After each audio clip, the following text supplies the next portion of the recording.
ಬಾಣಂತಿಯರ ಶುದ್ಧೀಕರಣ ವಿಷಯ. ಯೆಹೋವನು ಮೋಶೆಗೆ ಹೇಳಿದ್ದೇನೆಂದರೆ, ನೀನು ಇಸ್ರಾಯೇಲರಿಗೆ ಹೀಗೆ ಆಜ್ಞಾಪಿಸಬೇಕು.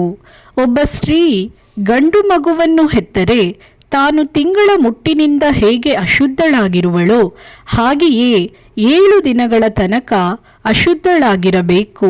8ನೆಯ ದಿನದಲ್ಲಿ ಆ ಮಗುವಿಗೆ ಸುನ್ನತಿ ಮಾಡಿಸಬೇಕು.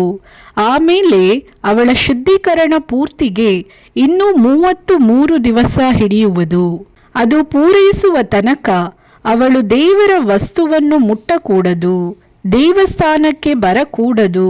ಹೆಣ್ಣು ಮಗುವನ್ನು ಹೆತ್ತರೆ ತಾನು ತಿಂಗಳ ಮುಟ್ಟಿನಿಂದ ಹೇಗೆ ಅಶುದ್ಧಳಾಗಿರುವಳೋ ಹಾಗೆಯೇ 2 ವಾರಗಳು ಅಶುದ್ಧಳಾಗಿರಬೇಕು.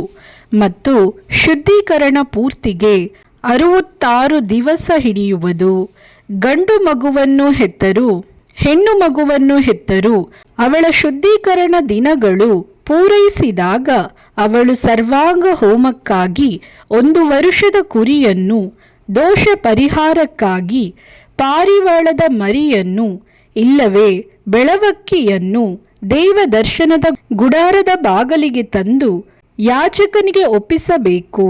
ಅವನು ಅವುಗಳನ್ನು ಯೆಹೋವನ ಸನ್ನಿಧಿಯಲ್ಲಿ ಸಮರ್ಪಿಸಿ ಅವಳಿಗೋಸ್ಕರ ದೋಷ ಪರಿಹಾರವನ್ನು ಮಾಡಿದಾಗ ಅವಳಿಗೆ ರಕ್ತಸ್ರಾವದಿಂದುಂಟಾದ ಅಪರಿಶುದ್ಧತೆ ನಿವೃತ್ತಿಯಾಗಿ ಶುದ್ಧಳಾಗುವಳು. ಗಂಡು ಮಗುವನ್ನಾಗಲಿ ಹೆಣ್ಣು ಮಗುವನ್ನಾಗಲಿ ಹೆತ್ತವಳಿಗೆ ಇದೇ ವಿಧಿ.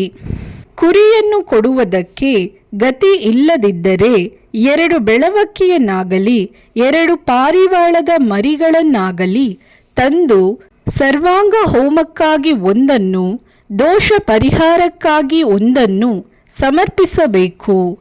ಯಾಜಕನು ಅವಳಿಗೋಸ್ಕರ ದೋಷ ಪರಿಹಾರವನ್ನು ಮಾಡಿದಾಗ ಶುದ್ಧಳಾಗುವಳು.